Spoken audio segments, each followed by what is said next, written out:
자, 오늘 해설에서는 겉보기엔 정말 어수선해 보이는 자연의 그 혼란스러움을 있는 그대로 포용하는 게 어떻게 가장 궁극적인 형태의 구조적 디자인이 되는지 그 숨겨진 원리를 바로 파헤쳐 보겠습니다. 솔직히 우리 다들 그런 착각하잖아요. 반듯한 직선, 각 잡힌 모서리가 있어야만 훌륭한 디자인이라는 이른바 깔끔함의 환상 말이죠. 그런데 혁신의 아이콘, 스티브 잡스의 이 말 한번 볼까요? 진정한 디자인의 본질은 눈에 보이는 외형이 아니라 실제로 어떻게 기능하는가 있다는 겁니다. 자연을 대할 때도 이게 딱 맞아떨어져요. 겉보기엔 진짜 제멋대로 얽혀있는 것 같은 자연의 무질서함이 사실은 지구상에서 가장 완벽하게 돌아가는 시스템이라는 거 진짜 놀랍지 않나요? 오늘 이 역설적인 진실 속으로 푹 빠져보시죠. 화면에 이 표를 보시면 지속 가능한 삶을 위한 퍼머컬처의 9가지 디자인 원리가 아주 잘 정리되어 있는데요. 하나하나 정말 버릴 게 없지만 오늘은 여기 첫 번째 카테고리, 즉 자연을 담게 하라에 속하는 이 3가지 원칙에만 쫙 집중해 볼 겁니다. 말 그대로 자연의 천재성을 그대로 복붙해오는 방법들이죠.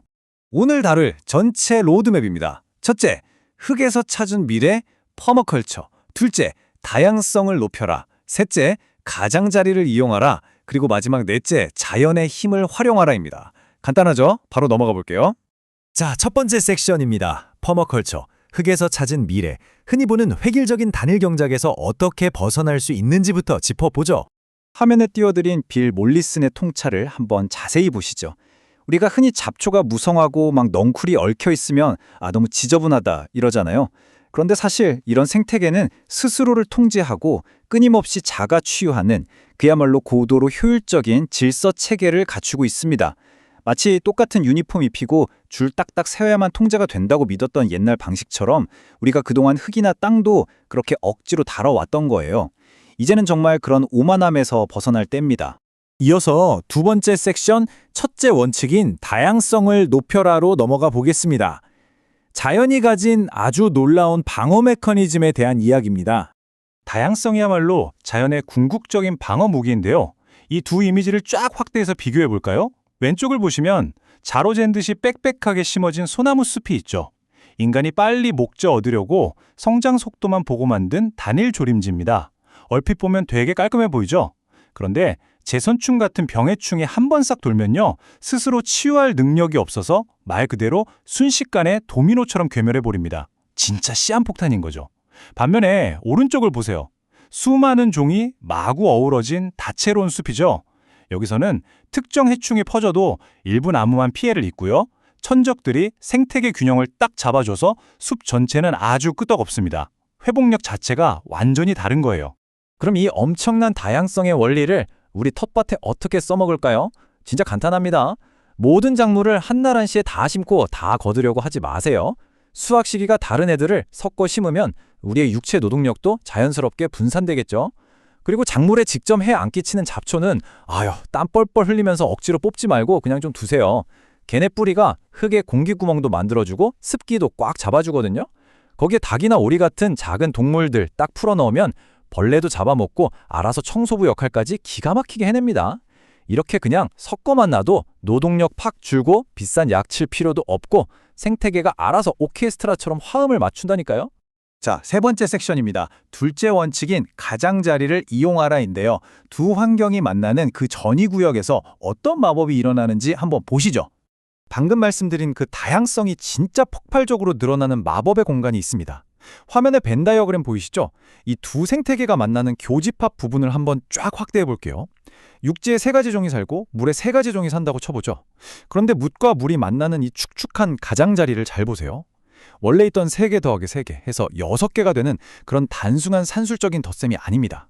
이 축축하고 영양분 넘치는 독특한 미기후에서만 살 수 있는 개구리나 갈대 같은 완전 새로운 종들이 막 탄생하거든요. 결과적으로 이 좁은 가장자리에서 무려 9종 이상의 생명이 번성하는 겁니다. 이게 바로 생물학에서 말하는 그 유명한 가장자리 효과예요. 신기하죠? 이어서 화면에 띄운 이미지들, 특히 이 물결 모양 패턴들을 크게 확대해서 옆에 두고 쫙 비교해 볼까요? 자연을 모방한 이 구불구불한 선들, 그냥 예뻐 보이라고 한 게 절대 아닙니다. 철저한 기능적 설계거든요. 오른쪽 일항을 한번 보세요. 같은 넓이의 땅인데 줄 똑바로 맞춘 직선 일항에는 고작 35포기밖에 못 심어요. 그런데 직선 대신 이렇게 부드러운 물결 모양으로 일항을 내면 어떻게 될까요? 해안선이 방파제보다 훨씬 긴 것처럼 물리적인 가장자리 면적이 확 늘어나면서 무려 44폭이나 심을 수 있는 기적 같은 공간이 생깁니다.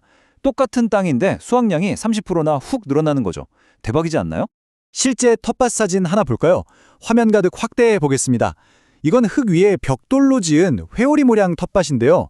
지름이 1.5m 남짓한 엄청 좁은 공간인데도 나선형으로 단을 빙글빙글 쌓아 올리니까 입체적으로 엄청난 길이의 가장자리가 만들어집니다. 이렇게 되면 한 뼘 공간 안에서도 환경이 극적으로 달라져요. 물이 고이는 맨 밑은 축축하니까 미나리가 자라고 볕이 쨍쨍한 꼭대기엔 건조한 거 좋아하는 로즈마리가 자라는 거죠. 각자 좋아하는 습도랑 햇빛이 다른 온갖 식물들이 서로 싸우지도 않고 이 조그만 우주 안에서 자기만의 완벽한 스위트 스팟을 찾아 공존하는 겁니다. 이거 여러분, 마당이나 텃밭에서도 당장 시작할 수 있습니다.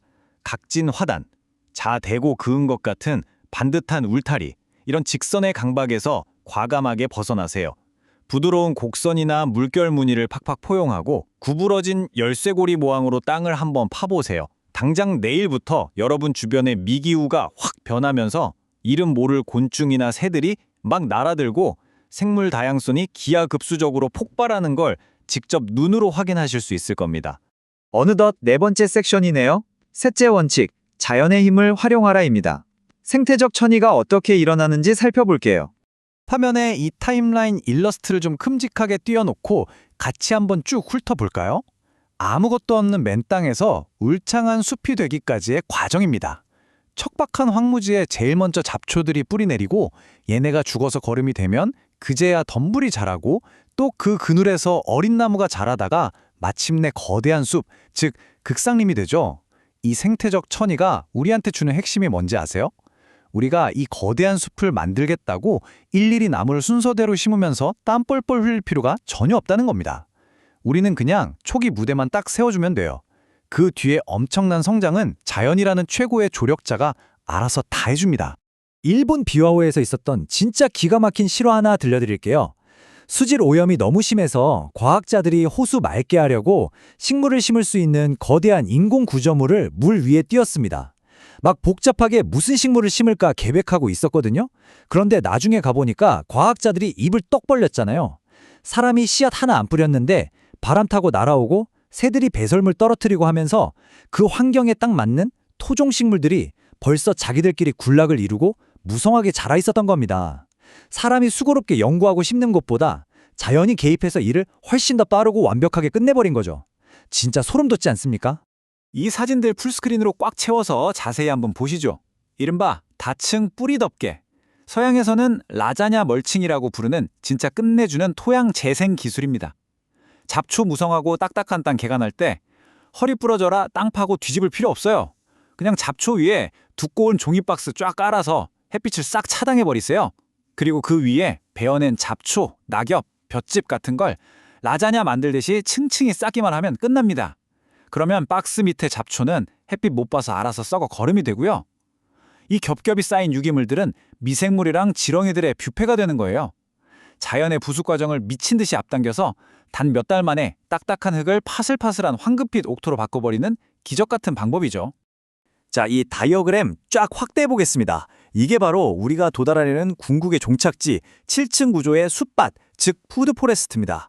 맨 밑에 감자 같은 뿌리작물부터 땅바닥 덮어주는 지피식물, 벌레 쫓는 허브, 관목, 유실수, 그리고 쭉 뻗은 상층 수목까지 수천 년 동안 진화해온 자연숲의 완벽한 레이어를 그대로 복붙해온 거예요. 얘네들은 햇빛이나 영양분 두고 절대 안 싸웁니다. 서로 보호하면서 기가 막히게 공생하거든요.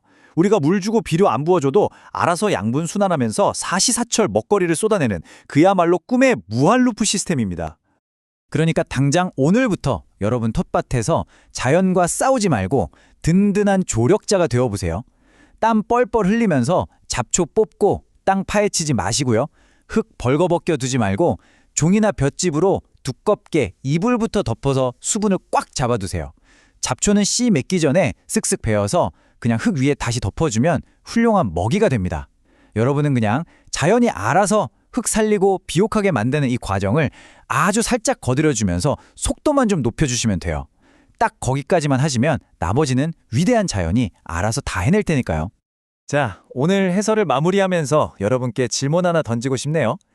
다음에 길을 걷다가 잡초가 막 엉켜있는 어수선한 생태계를 보시면 이제 그게 단순한 무질서로 보이지는 않으실 겁니다. 그렇다면 여러분은 그 눈부시게 빛나는 자연의 혼란을 어떻게 지혜롭게 활용해서 여러분의 뒷마당과 삶 속에 더 멋진 질서를 디자인하시겠습니까? 정답은 이미 우리 주변에 널려 있습니다. 오늘 해설은 여기까지고요. 저는 다음 시간에 더 흥미로운 통찰을 가지고 돌아오겠습니다. 감사합니다.